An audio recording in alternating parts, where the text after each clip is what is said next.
Comment faire de l'intelligence économique une priorité nationale? Guerre économique, patriotisme économique, principe de réciprocité, entreprise nationale, secteur stratégique, métier stratégique. En fait, ce sont des mots tabous en France. Et je crois qu'il faut combattre ces tabous.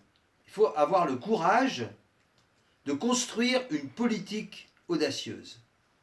D'autant plus que nous avons du retard face à la montée en puissance des puissances. Alors les États-Unis, bien sûr, on s'y était habitué depuis longtemps. Paul Valéry disait en 1931, l'Europe aspire à être gouvernée par une commission américaine. 1931. Alors depuis, le climat s'est durci, mais pas simplement parce que Donald Trump est ce qu'il est et qu'il était imprévisible. Il faut se souvenir, la guerre économique, sous les prédécesseurs, et en particulier sous Obama, existait également. C'est quand même un président qui a tout de même déclaré « Internet appartient aux entreprises américaines ». Le droit est une nouvelle arme de guerre économique avec laquelle les États-Unis déstabilisent les entreprises concurrentes, et en particulier les entreprises européennes. C'est une arme qui fait des ravages chez les ennemis, mais aussi chez les amis de Washington. Et depuis une dizaine d'années, des entreprises européennes subissent les foudres des procureurs, du département de la justice et des directeurs des agences de régulation financière. Parce que ces sociétés, elles sont soupçonnées de corruption ou de violation des embargos, Cuba, Libye, Corée du Nord, Iran. Et elles se voient infliger des amendes qui comptent en centaines de millions, voire en milliards de dollars. Pourquoi et comment?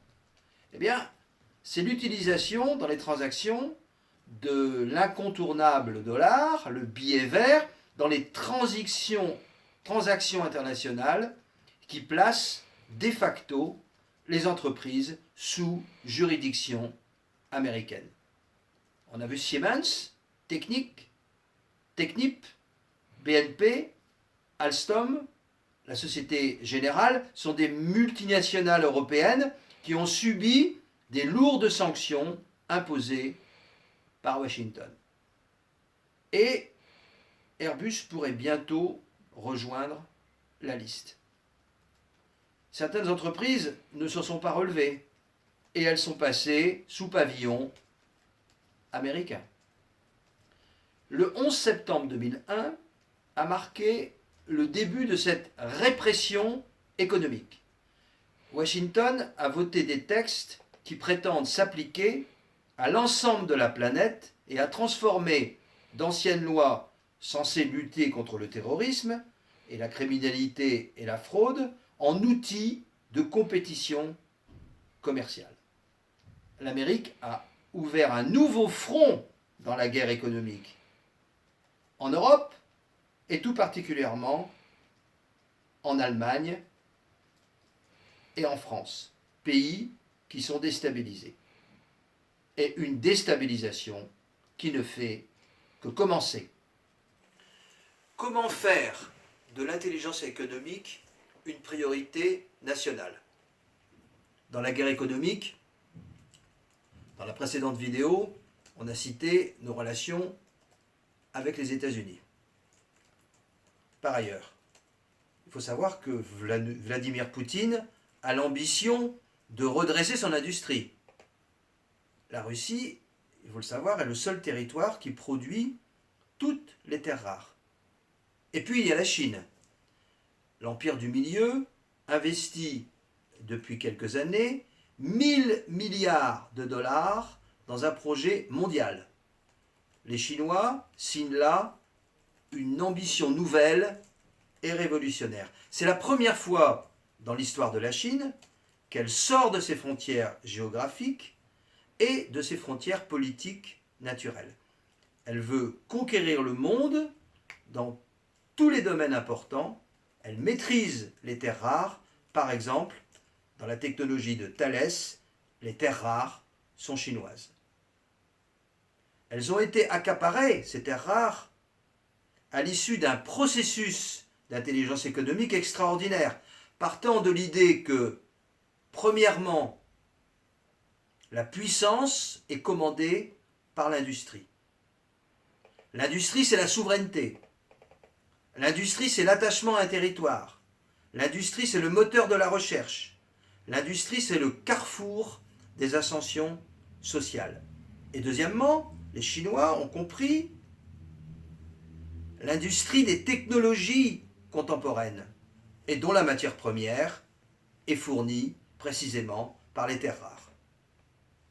Je voudrais faire une parenthèse sur l'importance de l'industrie. À mon niveau, on m'a confié la présidence du comité économie d'IESF, ingénieurs et scientifiques de France. J'ai choisi comme thème de réflexion, qui a été accepté par les membres du comité, l'industrie française, la notion nouvelle, la nécessaire renaissance. Comme les autres comités, l'usage fait que nous produirons une publication importante sur le sujet. Pour montrer l'importance que je donne à l'industrie, mais non pas l'industrie de la deuxième révolution industrielle, qui est encore dans tous les souvenirs, avec ses problèmes de pollution notamment, pas l'industrie poussiéreuse, une industrie nouvelle, celle des nouvelles technologies, que les Chinois ont précisément compris, je viens de le dire. Alors nous avons dit, la Russie dispose d'un territoire qui produit ces terres rares, en particulier en Mongolie. Mais ces terres rares, elles se trouvent aussi en Afrique. Et depuis 15 ans, les Chinois, méthodiquement, ont monté des accords, il faut bien le dire, le plus souvent léonins, avec des gouvernements africains pour exporter les terres rares et en faire commerce dans le monde entier. Comment faire de l'intelligence économique une priorité nationale? En Europe, à la fois par des traités, mais aussi par des interprétations qui ont été données par la Commission européenne depuis 25 ans, la politique de la concurrence européenne constitue un frein à l'émergence de champions européens. On entend souvent citer Airbus pour sanctifier en quelque sorte cette politique industrielle européenne. Mais en fait, pas du tout. Airbus est né d'un accord intergouvernemental et non pas de la volonté de la Commission européenne. Et récemment, l'accord Alstom-Siemens, qui avait été envisagé, a été repoussé par cette Commission européenne. L'Europe, il faut en avoir conscience, est le seul territoire de développement économique au monde qui soit ainsi offert aux prédateurs financiers et aux prédateurs industriels du monde entier. Toutes les puissances se protègent. Toutes, sans exception.